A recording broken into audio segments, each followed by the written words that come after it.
آپ صلی اللہ علیہ وسلم کی احادیث آتی ہیں جس کا مفہوم آتا ہے کہ آپ نے فرمایا تھا کہ ایک وقت آئے گا کہ مسلمان امت کے اوپر جو دوسری نان مسلم قومیں ہوں گی وہ فیسٹ کریں گی، بالکل جیسے ایک بڑے کھانے کی پلیٹ کے اندر سب مل کر کھانا کھاتے ہیں اور دوسرے کو بلاتے ہیں. تو صحابہ نے پوچھا تھا کہ یا رسول اللہ کیا ہم تعداد میں کم ہوں گے؟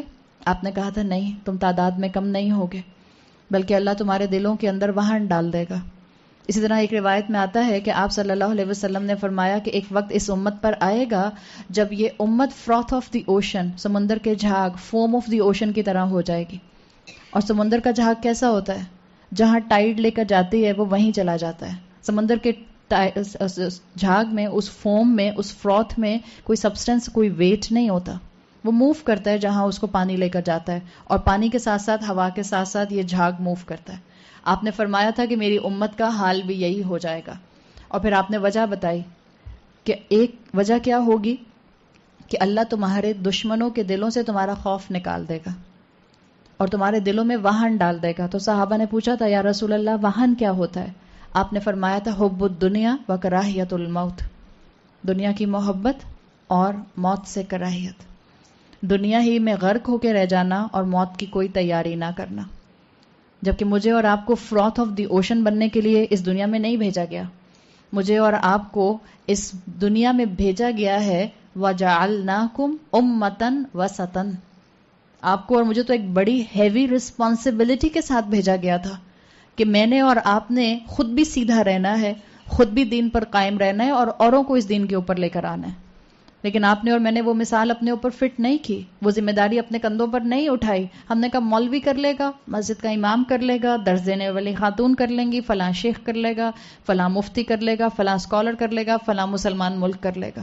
اور ہم نے اپنے آپ کو بہت خاموشی سے ایک سائڈ پہ کر لیا.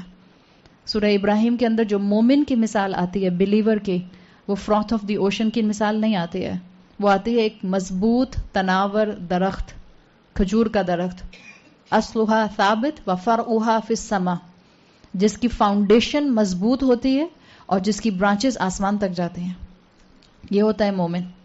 مومن کا فرم گراؤنڈ کیسے بنتا ہے؟ مومن اتنا فرم کیسے ہوتا ہے؟ وہ مومن جو قرآن کو تھام لیتا ہے.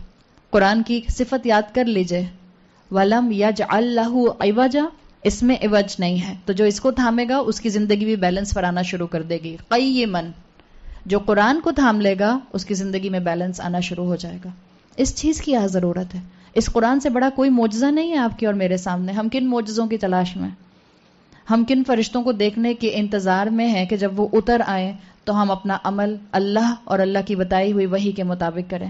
اللہ تعالیٰ نے یہ صفت یہاں بیان جو کی ہے یہ اس لیے کی ہے کہ امت کو بار بار اپنی آئیڈینٹی یاد رکھنی ہوگی. آپ کا اور میرا کام معاشرے کے ساتھ بینڈ ہونا نہیں ہے. آپ کا اور میرا کام ہے کہ چاہے فتنوں کے کتنے بھی سیلاب کیوں نہ آئیں، کتنی بھی آزمائشیں کیوں نہ آئیں، کتنے بھی سٹینڈرڈز کیوں نہ معاشرے کے بدلیں، آپ کا اور میرا اینکر جو ہے وہ قرآن ہونا چاہیے. قرآن میں آتا ہے فَقَدِ اسْتَمْسَكَ بِالْعُرْوَةِ الْوُثْقَىٰ لَا انفِصَامَ لَهَا، جس نے اس قرآن کے مضبوط اینکر کو تھام لیا وہ کبھی انسان ٹیڑھا نہیں ہو سکتا، وہ کبھی سیلاب کے ساتھ بہہ نہیں سکتا. آپ دیکھیں جب فلڈ آتا ہے تو جو گھاس پھوس ہوتی ہے اور جو کچرا ہوتا ہے، جو ڈسٹ ہوتی ہے، جو پانی کے اوپر آ جاتا ہے، بالکل کس تیزی سے وہ پانی کے ساتھ موو کر رہا ہوتا ہے.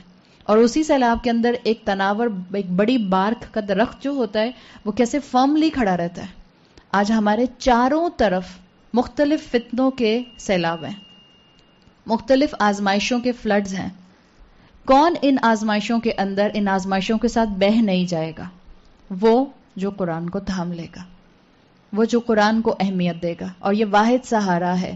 اور یاد رکھیں جب آزمائش میں، جب سیلاب میں آپ قرآن کو تھامنے کی کوشش کریں گی، میں نے آپ کو مثال جو دی ہے وہ فلڈ کی دی ہے.